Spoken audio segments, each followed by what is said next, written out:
போதைப்பொருள் ஒழிப்பு தினத்தில் நம்முடைய முதலமைச்சர் ட்ரக்ஸை விடு ஸ்போர்ட்ஸை எடுன்னு சொல்லிட்டு ஒரு பிரச்சாரத்தை மேற்கொண்டார். ஆனால் ரீல்ஸுக்கு வேறு மாதிரியும் நடைமுறைக்கு வேறு மாதிரியும் ஷோபா மாடல் ஆட்சி நடத்துகிறது இந்த ஆட்சி. உதாரணமாக நம்ம ஸ்போர்ட்ஸ் மினிஸ்டர் ஆதவ் அர்ஜுனா அவர்கள் விமான நிலையத்தில் அவர் எடுத்துகிட்டு போன பேக்கில் சரக்கு வச்சுருந்தா ஆய்வு செஞ்ச அதிகாரிகள் வெளியிட்டாங்க. அது மட்டும் இல்லாமல் விஜய் அவர் கார் ஓட்டிகிட்டு போகும்போது அவருடைய காரில் சரக்கு கிளாஸ் வச்சுட்டு சரக்கு அதில் ஊற்றி வச்சுட்டு ட்ரைவ் பண்ணதா சமீப காலத்தில் முன்னாடி வெளியீடு வந்துச்சு இந்த ஒரு வீடியோ.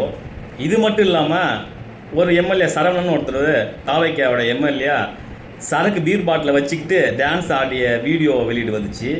நேற்றைக்கு அமைச்சர் சரத்ன் என்பவர் ஸ்போர்ட்ஸ் விளையாடுற இடத்துல ஒரு போதைப் பொருளை யூஸ் பண்ணதா வீடியோ ஒன்று வெளியீடு வந்துச்சு.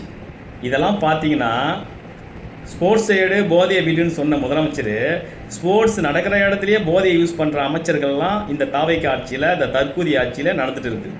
இன்னொரு கேள்வி ஒன்று கேட்குறேன், இந்த போதைப் பொருள் தடுப்புதில் இந்த டாஸ்மாகெல்லாம் போதைப் பொருளாக இருக்காதா? அதை தடுக்க உங்களோட எந்த முயற்சியும் எடுக்க முடியாதா உங்களால்? நீங்கள் தானே சொன்னீங்க மாற்றம்னு சொல்லி மக்களை ஏமாற்றி ஆட்சிக்கு வந்தீங்க. இப்போ கொலை கற்பழிப்பு போன்ற பல பிரச்சனை நடக்குது. கேட்டால் டைம் கேட்குறீங்க. கொள்ளை கற்பழிப்பு போன்ற எந்த பிரச்சனை நடந்தாலும் மக்கள் அதெல்லாம் அனுபவிச்சுக்கிட்டு தாங்கிக்கிட்டு தான் இருக்கணும். எந்த போராட்டமோ எந்த பிரச்சனையும் நடத்தக்கூடாது.